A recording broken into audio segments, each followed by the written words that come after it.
بسم الله الرحمن الرحيم. الحمد لله رب العالمين، والصلاة والسلام على سيد الأنبياء والمرسلين محمد وعلى آله وأصحابه أجمعين. أما بعد، أعوذ بالله من الشيطان الرجيم. بسم الله الرحمن الرحيم.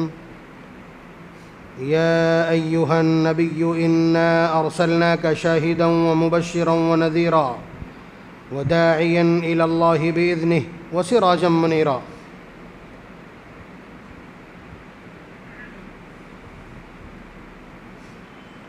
وقال النبي صلى الله عليه وسلم: فضلت على الأنبياء ب6: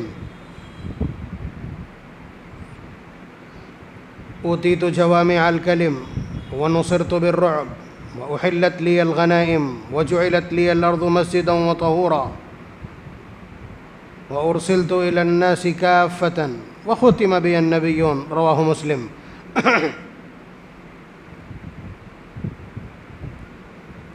پچھلے 10 ہفتوں سے تقریباً آپ نے علامات قیامت کی تفصیل سنی. صرف علامات تک ہم پہنچے ہیں، اس کے بعد بھی تھوڑا سا آگے انشاءاللہ ہم 1-2 جمعے ذکر کریں گے. لیکن اب آج چونکہ ربیع الاول کا مہینہ ہے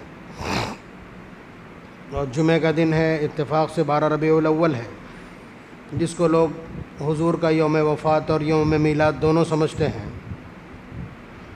حالانکہ 14 صدی تک لوگ اس کو 12 وفات کہتے رہے. اب جشن عید میلاد النبی کہنے لگے، جو کہ اصولی طور پر غلط ہے. اس سے پہلے یہ بات کسی نے ذکر کی ہو نہ یا کی ہو، میں نے البتہ سرسری طور پر ذکر کی ہے کہ اسلام میں برتھ ڈے سیلیبریشن کوئی چیز ہی نہیں ہے. یہ یا تو سناتنیوں سے جنماشٹمی کے طور پہ آیا ہے، یا پھر عیسائیوں نے کرسمس کے طور پر اس کی تہذیب کو متعارف کرایا ہے. یہ ان لوگوں پر، ان قوموں پر، ان ملتوں پر تو جچتا ہے جن کی پوری ہسٹری میں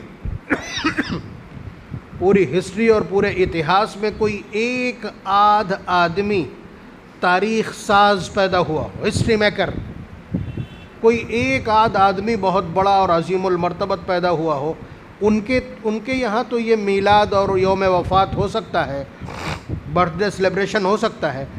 لیکن آپ کے پاس اللہ کا اتنا بڑا کرم اور احسان ہے کہ آپ کی پوری تاریخ ایسی عظیم المرتبت ہستیوں سے بھری ہے جن کی تعظیم آپ کے ذمہ لازم ہے. آپ اگر ایسا کرنے بیٹھیں گے تو آپ کسی اور کام کے لائق نہیں بچیں گے. یہ میں فلسفی بتا رہا ہوں آپ کو، سائنٹیفک پوائنٹ آف ویو ہے. بھائی 1,24,000 انبیاء پر ایمان لانا، یہ تعظیم سے بھی اوپر کا لفظ ہے. لازم ہے کہ نہیں آپ کے لیے؟ اتنے ہی صحابہ ہیں تقریباً، ان کے بارے میں بھی حضور کا ارشاد گرامی: اصحابی کالنجوم بأیہم اقتدیتم اہتدیتم، کہ ان میں سے جس کی بھی پیروی کر لو گے، جس کے پیچھے چلے جاؤ گے، راستہ مل جائے گا، منزل مل جائے گی. تو یہ تو آتھینٹک پرسنالٹیز ہیں جو تقریباً 2.5 لاکھ آپ کے سامنے. اور اس کے بعد آپ کے پاس بہت بڑی تعداد اولیاء اللہ کی ہے، ائمہ حدیث کی ہے، فقہا کی ہے، تابعین کی ہے، قراء کی ہے. اور اس کے بعد آپ کے پاس احسان و سلوک کی بڑی بڑی ہستیوں کی، جن کے سامنے ہماری پلکیں جھک جاتی ہیں، جن کی عظمت کے سامنے. تو ظاہر سی بات ہے یہ سب اس لائق ہیں کہ جن کا برتھ ڈے اور جن کا یوم وفات سیلیبریٹ کیا جائے. بات بتلائیے. اگر صرف یہی بات ہے کہ کوئی بڑا شخص جاتا ہے تو اس کی یادگار منائی جائے، اسلام نے اسی لیے اس کو دور کر دیا. اور اس کے بعد جو بات بہت اہمیت سے عرض کرنی ہے وہ یہ ہے، اللہ تعالیٰ چاہتے ہی نہیں ہیں کہ میرے انبیاء میں سے کسی کا بھی برتھ ڈے سیلیبریٹ کیا جائے. بات سمجھ رہے ہیں؟ اللہ تعالیٰ چاہتے ہی نہیں ہیں کہ میرے انبیاء میں سے کسی کا برتھ ڈے یا میلاد سیلیبریٹ کی جائے۔ آپ کہیں گے تمہارا دعویٰ ہے، میں پوچھوں گا پوری تاریخ سے قرآن و سنت کے جتنے بھی مندرجات ہیں، نبی اکرم صلی اللہ علیہ وسلم کا پورا ذخیرہ احادیث، آپ مجھے حضور کی وفات بتلا دیجئے۔ اس میں سے وفات تو اس لیے نہیں بتلا سکتے کہ حضور کی خود وفات ہے، لیکن آپ پیدائش بتا دیجئے حضور نے بتلائی ہو تو۔ اگر یہ معاملہ اہم ہوتا، ایک رتی برابر اگر اس کے اوپر دین کا کوئی لیول لگا ہوتا، اس کا تعلق دین سے ہوتا کہ نبی کا یوم پیدائش معلوم ہونا چاہیے، تو کیا حضور چھوڑ دیتے؟ حضور چھوڑ دیتے تو خیانت نہ کہلاتی؟ صرف دنیا اتنا جانتی ہے حضور کی زبان سے کہ حضور پیر کے روز پیدا ہوئے، اور اس کو حضور نے جو سیلیبریٹ کیا ہے وہ بڑا الویلا انداز ہے، ادھر کوئی جانا نہیں چاہے گا، اس لیے کہ وہاں فوٹو سیشن کچھ ہے نہیں۔ حضور نے فرمایا کہ پیر کے روز میں اس لیے روزہ رکھتا ہوں، یوم ولدت و یوم انزل علی، کہ میں اسی دن پیدا کیا گیا اور اسی دن مجھے نبوت ملی، اس لیے میں پیر کو سیلیبریٹ کرتا ہوں، روزہ رکھتا ہوں۔ ہمارے یہاں سیلیبریشن کا طریقہ اکلوتا یہی ہے کہ عبادت بڑھا دی جائے۔ عید کا دن آپ کا سیلیبریشن پوائنٹ ہے، بقرعید آپ کا سیلیبریشن پوائنٹ ہے، 5 نمازوں کے علاوہ 2 رکعت الگ سے پڑھنی پڑتی کہ نہیں؟ ابدیت کا سب سے اعلیٰ معیار ہے نماز، اضافہ کر دیا گیا۔ تو ہمارے یہاں تو سیلیبریشن نام ہے ابدیت کو بڑھا دینے کا۔ نبی نے اپنا یوم پیدائش تاریخ پیدائش نہیں، یوم پیدائش اسی طرح سیلیبریٹ کیا ہے۔ کتنے لوگ ہیں جو پیر کو روزہ رکھتے ہوں گے؟ کچھ وہ لوگ جو اگلی صف میں بیٹھتے ہیں، جو اس طرح کے ہنگاموں میں شرکت نہیں کرتے۔ بہرحال میں نے کیا کہا، اللہ تعالیٰ چاہتے ہی نہیں ہیں کہ میرے انبیاء کا یوم پیدائش بنایا جائے۔ آپ عیسیٰ علیہ السلام کا بتا دیجئے، ہمت ہو آپ میں تو، کہ حضرت عیسیٰ علیہ السلام کا یوم پیدائش کیا ہے؟ 25 دسمبر کی آپ بات کرتے ہیں، میں 10 اقوال آپ کے سامنے رکھ دوں گا۔ ابھی خود عیسائیت 2 دھڑوں میں تقسیم ہے، یہ ایسٹرن جتنے بھی ہیں یہ سارے کے سارے 6 جنوری مناتے۔ اس کے علاوہ 14 جون کے اقوال ہیں، ایک بڑی عیسائیت 14 جون کو مناتی، اور حضرت عیسیٰ علیہ السلام کی وفات کے 325 سال کے بعد پہلا یوم پیدائش منایا گیا ہے قسطنطین اعظم نے۔ اور یہ اصل میں یہ دن حضرت عیسیٰ علیہ السلام کی پیدائش کا نہیں ہے، بلکہ یہ کسی بڑے دیوتا کا، حضرت عیسیٰ علیہ السلام کے آنے سے بھی پہلے روم میں یہ دن منایا جاتا تھا، جس آدمی کو یہ ذمہ داری دی گئی تھی کہ تم چھانٹ چھونٹ کے اور تاریخیں تلاش کر کے ایک دن متعین کر دو حضرت عیسیٰ علیہ السلام کی پیدائش کا۔ یہ 325 سال کے بعد میں یہ چھان پھٹک ہو رہی۔ تو میں دعویٰ کر رہا ہوں کہ آپ اگر کسی کی پیدائش جانتے ہوں جس کی پیدائش زمین پر ہوئی ہو، آدم علیہ السلام کو چھوڑنا پڑے گا آپ کو، کسی نبی کی پیدائش یہاں ہوئی ہو، آپ کسی سند کے ساتھ اس کو ثابت نہ کر پائیں گے۔ حضرت اسماعیل علیہ السلام اور حضرت عیسیٰ علیہ السلام کے بارے میں مستند روایت نہیں ہے کہ 10 محرم الحرام کو پیدائش ہے۔ بہرحال میں اپنے پیغمبر کی بات کر رہا ہوں۔ میں نے کہا کہ اللہ تعالیٰ چاہتے ہی نہیں ہے کہ ان کا یوم پیدائش منایا جائے۔ بات سمجھ رہے ہیں؟ دلیل دیکھیے آپ، سائنٹیفک ہے، لیکن آپ کو کہنا پڑے گا کہ ہاں آپ یہ بتلا دیجئے کہ نبی کی پیدائش جس دن میں ہوئی ہوگی، ظاہر سی بات ہے وہ انتہائی مبارک، انتہائی باسعادت، اور ایسا کہ ہم اپنی ساری شبھ مہورت کے کام اسی میں کریں، شادی بیاہ منگنی عقیقہ یہ وہ سب اسی میں کرنے لگیں، اور جس دن حضور کی وفات ہوئی ہو اس دن کو ہم منحوس سمجھنے لگتے۔ یہ ہماری حس کہتی ہے کہ نبی کی آمد یہ اس کائنات کا سب سے خوشی کا مرحلہ ہے، معاملہ اور پوائنٹ ہے، اور حضور کی وفات اس کائنات کا سب سے بڑا سانحہ، انسانیت کا سب سے بڑا نقصان ہے، اس میں کوئی دو رائے نہیں۔ تو امت اپنی طبیعت سے مجبور ہو کر اس دن کو منحوس سمجھنے لگتی جس دن یہ سب سے بڑا سانحہ پیش آیا، اور اس دن سب سے زیادہ خوشی منانے لگتی جس دن حضور کی پیدائش ہوئی۔ اللہ تبارک و تعالیٰ کا اپنا کرشمہ ہے کہ وفات کا اور پیدائش کا دن ایک کر دیا کہ جب تم اس میں خوشی منانے چلو گے تو غم یاد آ جائے گا، غم مناؤ گے تو خوشی یاد آ جائے گی۔ خود اپنی قوت اور طاقت اور اپنے قلم سے اس کو ایکویل کر دیا۔ کیا اتفاق سمجھتے ہیں آپ اس کو؟ جس مہینے میں حضور کی پیدائش ہوئی ہم بغلیں بجاتے، ہم شادیانے بجاتے، ہم شہنائی بجاتے اور ہم اپنا آپا کھو بیٹھتے خوشیوں سے، اور جس مہینے میں حضور کی وفات ہوئی ہم اس کو ماتم کا مہینہ قرار دے دیتے۔ بات سمجھ رہے ہیں آپ؟ ماتم کا مہینہ قرار دیتے ہیں۔ اللہ تبارک و تعالیٰ نے ہم انسانوں سے اور اس امت سے یہ سارا تماشا ایک لخت ختم کر دیا ایک قلم سے، جس مہینے میں وفات ہے اسی مہینے میں پیدائش ہے، دیٹس اٹ، بات ختم ہو گئی آپ کی۔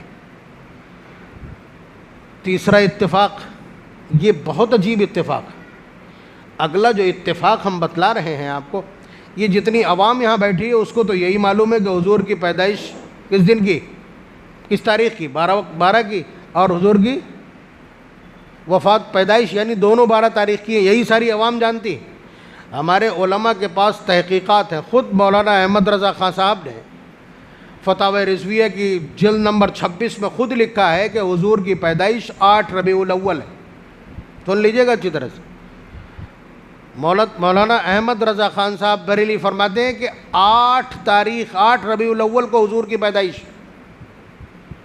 شیخ عبد القادر جیلانی رحمۃ اللہ علیہ، جن کو ہندوستان کی آدھی آبادی سیلیبریٹ کرتی ہے، ان کے نام سے پورا مہینہ 11ویں کا ہو گیا ہے، ان کا ارشاد گرامی غنیت الطالبین میں یہ ہے کہ 15 محرم کو حضور کی پیدائش، یعنی محرم کے مہینے میں پیدائش۔ اور بھی بہت سارے رمضان کے بھی اقوال ہیں، شوال کے بھی اقوال ہیں۔ تو اس سے یہ پتہ چلتا ہے نا کہ حضور کی پیدائش کو حضور نے بیان نہیں کیا، نہ صحابہ نے بیان کیا۔ اگر صحابہ کہہ دیں کہ 12 ہے تو کون لال پیدا ہو گیا بعد میں ایسے قلم والا جو ان کا لکھا کاٹ دے گا؟ مجھے بتا دیجئے آپ کہ یہ ساری چیزیں پیدا ہو سکتی نہیں۔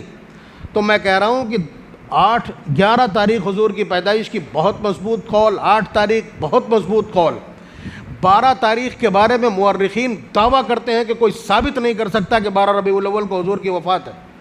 مطلب یہ اتنے اختلافات پائے جاتے ہیں، لیکن اللہ تبارک و تعالیٰ کی اپنی کرشمہ سازی ہے کہ یہ سارے اقوال اور علماء کی ساری تحقیقات اکٹھا مروڑ کے کہیں پھینک دی ہیں۔ سارا زمانہ کہتا ہے 12 کو وفات اور 12 کو پیدائش، یعنی آپ یہاں پر بھی ششدر رہ جائیں گے کہ اللہ تبارک و تعالیٰ چاہتے ہی نہیں ہے کہ کسی تاریخ کو منحوس یا اتنا بسعادت قرار دیا جائے کہ امت بے راہ رو ہو جائے۔ تو یہ اتفاق نہیں ہے، یہ اللہ تبارک و تعالیٰ کا اپنا ایک نظام ہے امت کو فارغ رکھنے کے لیے، بلکہ یہ سارا کریڈٹ